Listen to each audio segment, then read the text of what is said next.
Assalamualaikum warahmatullahi wabarakatuh. Salam sejahtera bagi kita semua. Cinta Dinda ibarat tabungan, tiada yang tersisa selain kenangan. Selamat datang teman-teman sekalian di acara yang membahas kecerdasan buatan. Halo Bapak Ibu semua, saya Wisnu Nugroho, Managing Editor dari Info Komputer, media di bawah Grid Network Kompas Gramedia Group. Selamat datang di Info Komputer Tech Gathering, sebuah acara yang kami tujukan sebagai tempat untuk berbagi dan juga berdiskusi seputar pemanfaatan teknologi di lingkungan perusahaan. Seperti tercermin dari pantun garis saya tadi di Info Komputer Tech Gathering kali ini, kita akan membahas pemanfaatan teknologi kecerdasan buatan atau kita biasa menyebut AI ya. Khususnya dalam mempersiapkan infrastruktur yang tepat untuk implementasi AI tersebut. Ada beberapa alasan mengapa kami memilih topik ini. Yang utama tentu saja karena memang saat ini teknologi AI terbukti mampu meningkatkan daya saing dari perusahaan gitu ya. Apalagi saat ini muncul generasi baru dari AI yang disebut dengan generatif AI yang banyak mengubah cara kita bekerja gitu ya. Studi PwC menunjukkan 70% bisnis leader percaya Gen AI ini akan mengubah cara kita melakukan bisnis. Jadi memang AI akan menjadi eh, apa sebuah sebuah teknologi yang akan membuat kita eh, mampu meningkatkan daya saing dan mampu meningkatkan produktivitas dan juga efektivitas proses bisnis. Ini kan pertanyaan adalah bagaimana cara kita bisa mengimplementasi AI. Mungkin saat ini kalau kita lihat sudah banyak pre-train model AI yang ada di pasaran gitu ya. Jadi kita tinggal sebenarnya cara paling mudah adalah ya kita gunakan saja pre-train model yang ada yang tinggal kita pakai, kita padukan dengan data yang kita miliki, lalu kita bisa memiliki sebuah hasil dari model AI tersebut. Namun untuk mengimplementasi ini memang memiliki beberapa tantangan. Yang pertama mungkin tentang data gravity ya, di mana posisi data yang dimiliki oleh sebuah organisasi gitu. Kalau datanya kebanyakan di on-premise, ketika kita lempar ke AI model yang kebanyakan ada di cloud, itu mungkin juga tidak efisien gitu ya, karena kita harus menggunakan data yang jumlah besar dari on-premise ke cloud. Lalu juga ada masalah compliance dan juga data security gitu ya, apalagi di beberapa industri seperti industri finansial memiliki regulasi yang ketat gitu ya jika harus melempar data itu ke cloud gitu. Karena itulah bagi sebagian perusahaan solusi yang tepat dari sisi infrastruktur data ini adalah bagaimana kita bisa menggabungkan itu antara on-premise dan juga cloud atau yang kita sebut dengan hybrid cloud ini gitu. Jadi bagaimana data perusahaan yang dimiliki saat ini baik yang di on-premise maupun cloud bisa dikombinasikan dengan AI model dimanapun posisi AI model itu berada sehingga menghasilkan insight yang dibutuhkan organisasi. Jadi kira-kira acara ini akan menjawab tiga pertanyaan utama. Yang pertama adalah apa saja potensi dan tantangan untuk implementasi AI bagi perusahaan. Yang kedua, mengapa implementasi AI itu mungkin ada baiknya juga sudah ada di cloud bagi sebagian perusahaan, mengapa harus di cloud, harus di cloud, dan bagaimana strategi implementasi yang tepat untuk implementasi AI di atas lingkungan hybrid cloud. Itu tiga pertanyaan yang coba dijawab melalui sesi presentasi, diskusi, dan juga tanya jawab. Ada empat pembicara yang telah hadir saat ini, namun sebelum saya memperkenalkan mereka, izinkan saya untuk membacakan regulasi dari acara ini. Yang pertama adalah kami ingin menginformasikan kalau acara ini direkam untuk keperluan dokumentasi dan juga konten info komputer. Yang kedua, untuk kelancaran acara kami akan menonaktifkan fitur kamera dan suara demi kelancaran acara ini. Dan yang ketiga, silakan ajukan pertanyaan dengan mengetikkan pertanyaan Anda melalui kolom Q&A yang tersedia. Jadi kalau emang mau ada yang pertanyaan, silakan diketikkan di kolom Q&A dengan format nama underscore nama perusahaan itu biar kita agak mudah men-tracknya nanti karena di akhir acara kami akan memberikan hadiah menarik bagi mereka, bagi pertanyaan terpilih. Gitu ya. Oke, sekarang saya ingin memperkenalkan empat pembicara atau empat narasumber yang siap berbagi di acara hari ini. Yang pertama adalah eh, Profesor Bambang Rianto. Beliau adalah guru besar ITB sekaligus salah satu pendiri dari Korika ya, Kolaborasi Riset dan Inovasi dan industri kecerdasan buatan. Pak Bambang nanti akan bahas bagaimana potensi dan juga tantangan terkait teknologi AI di lingkungan perusahaan gitu ya. Jadi nanti Pak Bambang dengan pengalaman dan pengetahuannya akan sharing apa aja sih area yang potensial untuk mengimplementasikan AI. Lalu narasumber kami yang kedua adalah Mas Muhammad Gifari, Head of Engineering GovTech Edu. Mas Gif ya, biasa dipanggil Mas Gif ini akan membahas soal implementasi AI di GovTech Edu. Kita tahu GovTech Edu adalah mitra Kementerian Pendidikan dan Kebudayaan Indonesia dalam mengembangkan ekosistem digital ya. Jadi kalau kita sering mendengar Merdeka Mengajar, Kampus Merdeka, ataupun rapot nasional itu adalah beberapa produk digital yang dihasilkan oleh GovTech Edu. Nanti Mas Gif akan banyak bicara tentang apa aja implementasi AI di GovTech Edu dan apa sih lesson learn yang mereka dapatkan dari implementasi yang telah dilakukan. Nah, sumber kami yang ketiga adalah Mas Raymond Firdausi yang saat ini menjabat sebagai IBM Country Technology Leader. Saya kenal Mas Raymond tuh mungkin dari dulu ya, dari dulu saya sering ke Mangga 2. Mas Raymond masih juga kerja di Atsino distributor Atus ya, jadi kita sering ngomongin motherboard. Nah, tapi saat ini hari ini kita akan bicara dengan Mas Raymond terkait mengapa hybrid cloud menjadi pilihan ideal bagi banyak perusahaan di Indonesia. Lalu juga ada Mas Wisnu Pranajaya, kita nama-sama ini, jadi Mas Wisnu juga yang saat ini menjabat sebagai Country Technical Leader untuk data AI dan juga automation IBM Indonesia. Nanti Mas Wisnu akan bercerita tentang how-nya gitu ya, apa sih yang dibutuhkan untuk menyiapkan infrastruktur yang AI ready. Itu empat narasumber yang siap berbagi pengetahuan dan pengalamannya di acara kali ini. Masing-masing narasumber nanti akan melakukan presentasi, lalu disusul dengan diskusi. Saya sudah menyiapkan beberapa pertanyaan bagi mereka, lalu ditutup dengan menjawab pertanyaan untuk Anda semua. Tadi seperti yang telah saya sebutkan, silakan ajukan pertanyaan di kolom Q&A. Nanti akan kami jawab di sesi tanya jawab menjelang akhir acara nanti. Gitu ya. Oke, mungkin kita segera saja mulai sesi presentasi. Akan dimulai dengan Pak Bambang yang akan berbagi tentang potensi dan juga tantangan dari teknologi AI. Pak Bambang bisa mendengar suara saya, Pak? Eh, sudah, Pak Oke, Wisnu. terima kasih Pak Bambang udah join dan jauh-jauh nih ya karena kita lagi di luar. Pak Bambang kayaknya akan itu Pak ya, menyampaikan potensi dan juga eh, tantangan dalam implementasi AI. Gitu ya Pak ya Bambang ya. Ya, Oke, untuk Pak Bambang saya antarkan Bapak presentasi Bapak dengan pantun eh, buat apa dulu mengucap janji jika kini Dinda tinggalkan Abang sendiri. Silakan Pak Bambang untuk presentasi dengan 20 menit sebagai durasi. Silakan Pak Bambang. em, baik. Terima kasih Pak Wisnu. Selamat pagi. Assalamualaikum warahmatullahi wabarakatuh. Izinkan Bapak Ibu sekalian saya memaparkan tentang AI dan potensi serta eh, tantangan implementasinya.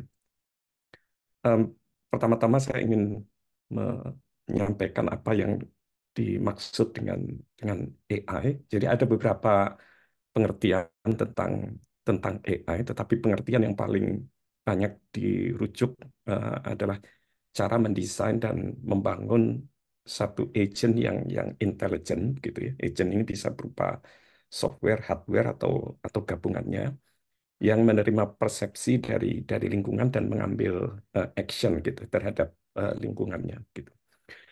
Secara sederhana sebenarnya AI dipakai gitu ya untuk memungkinkan komputer melakukan analisis dan mengambil keputusan gitu secara cerdas sehingga katakanlah mendekati kecerdasan manusia. Saya biasanya menganalogikan AI dengan sistem sensor dan motorik serta pengolahan informasi yang dipakai di otak makhluk hidup secara umum atau manusia secara khusus. Jadi kita mendapatkan informasi melalui indera kita dari sentuhan, temperatur, penglihatan, pendengaran, eh, hidung dan sebagainya gitu, dan kemudian mengolah informasinya di otak kita. Jadi di situ ada perceiving dan acting, ada learning, ada understanding, ada problem solving, ada knowledge dan reasoning, dan kemudian keputusan yang kita ambil itu kemudian kita kita pakai untuk menggerakkan anggota tubuh kita melalui tangan, kaki, dan anggota badan. Nah, kita ingin meniru atau memodelkan apa yang kita olah di komputer ke maaf di otak gitu ke dalam komputer, dan itu adalah yang secara sederhana dimaksudkan sebagai bidang artificial intelligence. AI sebenarnya sudah ada di sekitar kita, Google Translate, iPhone, Siri, di mana kita bisa berbicara dengan menggunakan iPhone gitu, dan eh, melakukan dialog gitu. Kemudian foto yang Photoshop gitu yang dilengkapi dengan AI. Lalu di e-commerce biasanya kita mengenal sistem perekomendasi, di mana sistem ini merekomendasikan produk-produk yang mungkin menjadi interest kita. Lalu di beberapa lokasi kita mengenal face recognition, jadi menggunakan kamera untuk mengenali wajah. Kemudian chatbot, kita juga mungkin sering menggunakan chatbot dan berdialog dengan chatbot, khususnya saat ini yang mungkin paling revolusioner adalah chat GPT, atau drone yang menggunakan AI untuk men-track objek yang ada uh, katakanlah di darat. Nah, um, modern AI saat ini um, didasarkan pada kemampuan AI untuk membangun pengetahuan melalui proses learning atau proses pembelajaran dari data, dan sebagai bagian dari mesin learning kita mengenal deep learning gitu. Jadi proses untuk mengajarkan ke komputer berdasarkan data, tapi yang diinspirasi dari cara bagaimana uh, neuron yang ada di otak manusia itu uh, bekerja. Uh, Evolusi dari AI, AI sebetulnya sudah diperkenalkan bahkan sejak tahun 60-an sebagai classical AI, kemudian predictive AI tahun 90 sampai 2020 dengan machine learning, dan mulai diperkenalkannya deep learning. Lalu di masa ini kita mengenal generative AI yang biasanya dalam bentuk large language model atau foundation model. Ke depan diperkirakan AI ini akan saling berinteraksi, bisa dipakai di badan manusia, dan pada gilirannya akan menghasilkan artificial general intelligence dengan kemampuan yang bersifat multitasking gitu, jadi tidak narrow AI, dan barangkali diperkirakan setelah 2050 kita akan eh, berhadapan dengan artificial super intelligence. Berdasarkan survei dari McKinsey pada tahun 2023, em, beberapa perusahaan telah melihat benefit dari adopsi AI di human resources, um, marketing and sales, uh, service development, kemudian manajemen risiko, service operation, strategy and corporate finance, supply chain, dan beberapa fungsi yang lain dari organisasi begitu. Ada cost decreases dan ada revenue increases di organisasi-organisasi yang disurvei oleh McKinsey pada tahun 2023. Berbicara tentang aplikasi dari AI, terdapat beberapa bidang yang utama di mana AI dikembangkan dan memperlihatkan kemajuan yang sangat pesat. Yang pertama adalah computer vision. Jadi ini kita menggunakan kamera untuk memahami apa yang di capture oleh kamera, baik berupa image atau foto maupun berupa video. Jadi beberapa um, hal yang bisa diselesaikan oleh AI adalah mengklasifikasi gambar, melokalisasi dan mendeteksi objek seperti yang diperlihatkan di sebelah kanan ini. Lalu pengenalan aktivitas dari video, jadi kita bisa mengenali apa aktivitas yang tampak di video dengan menggunakan AI, melakukan segmentasi citra, membangkitkan caption secara otomatis dari gambar misalnya gitu, atau membangun uh, bentuk konstruksi 3 dimensi berdasarkan citra foto 2 dimensi. Yang berikutnya adalah pengolahan bahasa alami atau natural language processing begitu, yang dipakai di dalam deteksi spam, part of speech tagging, atau name entity recognition. Kemudian natural language processing juga sering dipakai untuk analisis sentimen dari data yang ada di sosial media misalnya, dipakai untuk parsing. Natural language processing juga digunakan di dalam mesin translation untuk menerjemahkan dari satu bahasa ke bahasa yang lain. Pengolahan bahasa alami juga digunakan dalam information extraction, lalu question answering begitu, dan dialog ya seperti yang kita lihat misalkan di dalam chat GPT, tetapi juga dapat digunakan untuk melakukan paraphrasing, jadi mengubah dari satu kalimat ke kalimat yang lain yang tidak mengubah artinya, tetapi memiliki um, susunan kata dan jenis kata yang berbeda. NLP juga banyak digunakan untuk meringkas dokumen, gitu. Jadi dari satu dokumen yang besar menjadi ringkasan secara otomatis. Dan kita mengenal large language model belakangan ini sebagaimana yang ditunjukkan oleh uh, ChatGPT, uh, Gemini, dan sebagainya. AI juga diterapkan untuk mengenali ucapan, ya, seperti yang diperlihatkan di uh, aplikasi Siri pada iPhone. Jadi ada pengubahan atau konversi dari ucapan ke teks dan sebaliknya gitu, dari teks menjadi ucapan.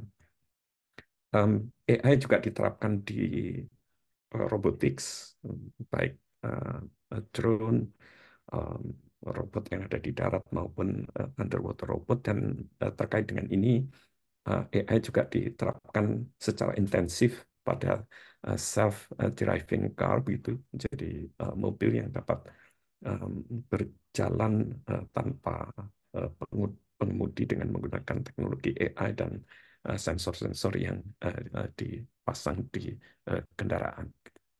AI tentu saja juga banyak digunakan di dalam big data, dan ini diperlukan untuk menganalisis kecenderungan atau menganalisis pola atau mengekstrak pengetahuan yang terdapat atau tersembunyi di dalam data yang besar gitu.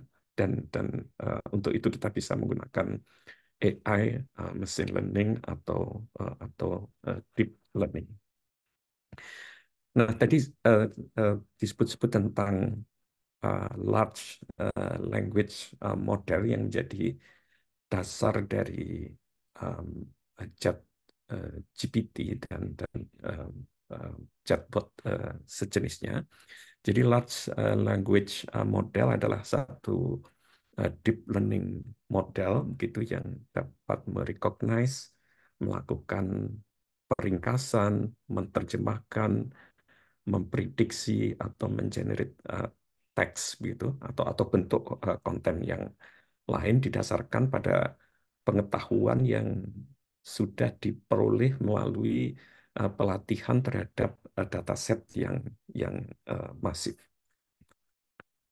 Dan belakangan ini kita berdasarkan large language model, eh, kita mengenal atau berkembang menjadi generatif AI, di mana AI dapat digunakan untuk meng-create uh, konten yang baru itu berdasarkan input yang bisa berupa teks, image, audio, video, dan output yang dihasilkan bisa berwujud teks, bisa berwujud image, audio, video, source code, lagu, puisi, dan sebagainya.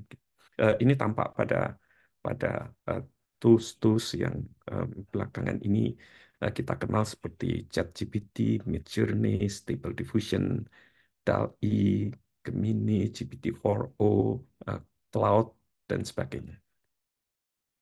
AI juga bisa dipakai untuk time series data forecasting.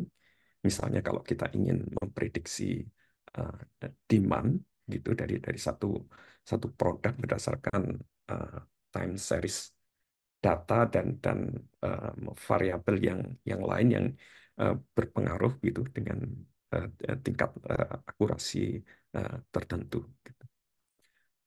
Use cases AI untuk time series analysis ini biasa diterapkan pada institusi finansial, pada retail, pada bidang energi, pada telekomunikasi, healthcare, transportasi dan logistik, dan juga diterapkan pada perusahaan-perusahaan asuransi.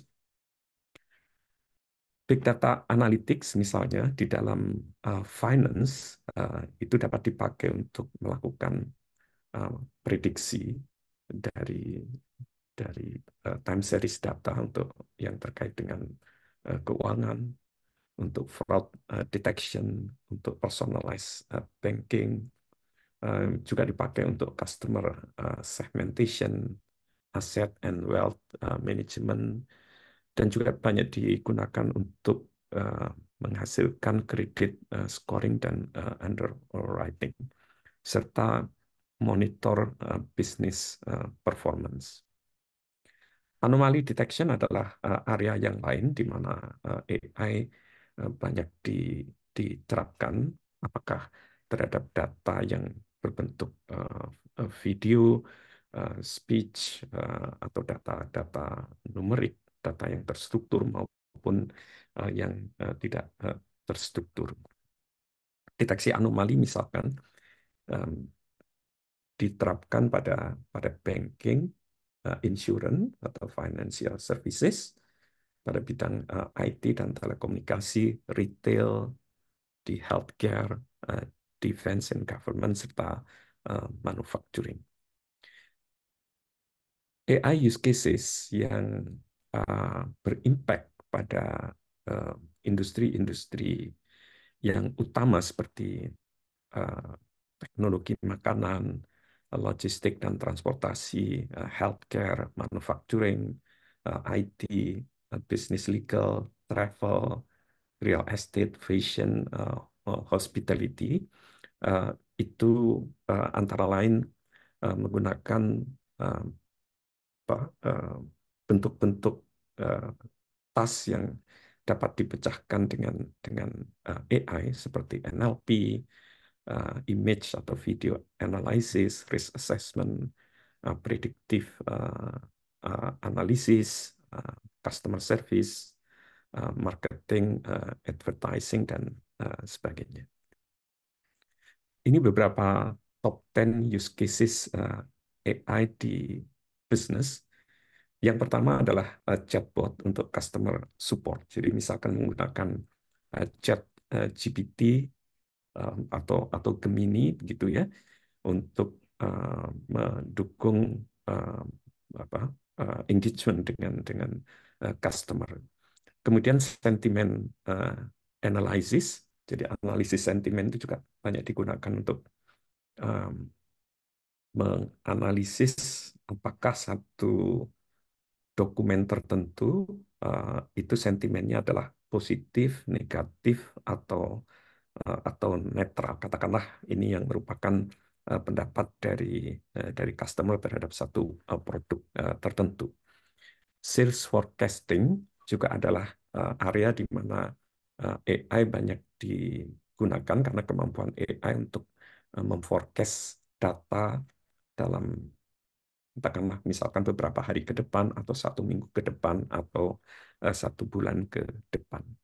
Price optimization, kemudian smart cyber security, jadi misalkan untuk intrusion detection system, jadi AI digunakan untuk mengamati pola-pola dari traffic yang ada di mungkin di satu jaringan atau di satu router atau server begitu. Dan dapat digunakan apakah pada satu pola traffic tertentu itu terjadi serangan atau tidak. Kemudian untuk strong competitive analysis, product recommendation itu seperti yang tadi terlihat di Amazon dan di beberapa situs e-commerce lainnya. Tentu saja AI itu banyak digunakan untuk melakukan otomatisasi dari operasi-operasi yang sebelumnya dilakukan secara manual. Kemudian terkait dengan big data analytics, AI banyak digunakan untuk mengambil keputusan berdasarkan data atau berdasarkan informasi. Lalu yang ke-10, enhancing in-store experience ya, untuk store. Sementara di manufacturing, AI banyak diterapkan pada supply management, factory automation, wholesale management, predictive maintenance, mendevelop produk yang baru karena kemampuan dari generatif AI untuk menghasilkan desain produk yang baru dan beberapa um, use cases lainnya. Nah, berikutnya adalah uh, apa yang challenge apa yang kita perlu hadapi gitu untuk menghasilkan adopsi AI yang uh, diharapkan memperlihatkan keberhasilan yang tinggi. Yang pertama adalah kualitas dari data. Gitu. Jadi AI sekarang bersifat data driven. Jadi artinya untuk membangun model AI kita perlu punya data set. Dan kalau data set kita itu kualitasnya tidak baik, mungkin ada yang missing, mungkin ada outliers dan sebagainya. Itu artinya data kita memiliki kualitas yang kurang baik. Jadi harus dibersihkan lebih dahulu. Yang berikutnya terkait dengan data privacy and security. Jadi security menjadi hal yang sangat penting pada saat kita melakukan adopsi dari AI. Lalu yang berikutnya adalah Pak Bambang, gentle reminder 1 menit lagi ya Pak. ya baik. Um, Talents, implementation cost, pemahaman yang tidak begitu baik terhadap AI itu sendiri dan compliance terhadap regulasi. Jadi beberapa hal yang terkait dengan challenge pada adopsi AI itu terkait dengan flexibility karena AI harus secara terus-menerus dibuat lebih pintar dengan adanya data-data yang baru, lalu scalability, apakah AI dapat diadopsi untuk jumlah user yang eh, sangat banyak gitu, dan yang berikutnya terkait dengan data placement, apakah di cloud atau on-premise atau barangkali gabungan di antara keduanya. Demikian Bapak Ibu sekalian. Terima kasih. Saya kembalikan kepada Pak Wisnu.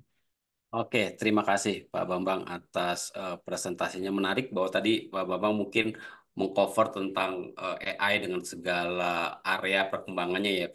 Saya tadi catat tuh ada computer vision, NLP, robotik, big data analytics, termasuk tadi memprediksi tren dan anomali. Berarti kalau misalnya memprediksi anomali itu seharusnya AI bisa digunakan untuk mendeteksi kalau ada serangan cyber ke sebuah infrastruktur penting negara itu bisa bisa itu Pak itu ya. Ya, bisa Pak. Jadi itu yang disebut sebagai intrusion detection systems gitu.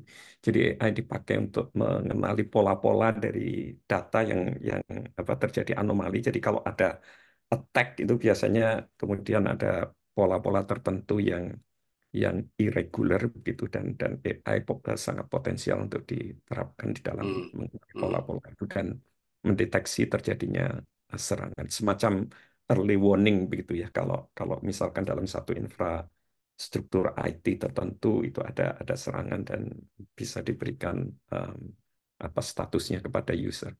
Oke, berarti yang kemarin memang belum pakai AI gitu kali ya. Oke, terima kasih Pak Bang. Nanti saya akan kembali lagi Pak Bang karena tadi Pak Bang udah nyebutin soal area-area pengembangan apa area-area yang berbasis industri tadi ada manufaktur, ada finansial dan segala macam. Mungkin nanti saya akan coba tanyakan lagi sedikit tentang mana nih yang cocok untuk sebuah organisasi nanti. Mungkin kita pas diskusi saya akan tanyakan ya Mas ya, Pak ya.